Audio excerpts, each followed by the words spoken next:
Hey guys, this is George and welcome back to George Basic Scripted Finance. In this video tutorial, I will teach you how to take a screenshot on your Cash App. So most likely you take the screenshot on your phone and your phone security system blocks the screenshot and show you the black screen, guys. So this is for the security reasons and you can't bypass this restriction. But I will teach you the alternative ways how you can take a screenshot on your Cash App account. You can just take another phone and take a picture of your Cash App phone screen, guys, with another phone. So this is the first option what you can do to take a screenshot.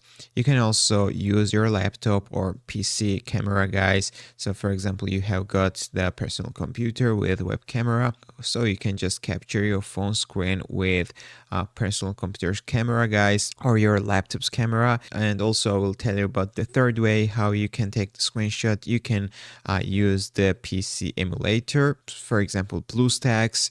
You can just download this app to your computer and you can just simply download the Cash App to your computer, guys, and open your account, and you can just take a screenshot in your computer, guys. Just click the screenshot button on your keyboard and you will take your Cash App screenshot. So that's how you can solve this problem. If this video is helpful for you, don't forget to click the like button and don't forget to subscribe.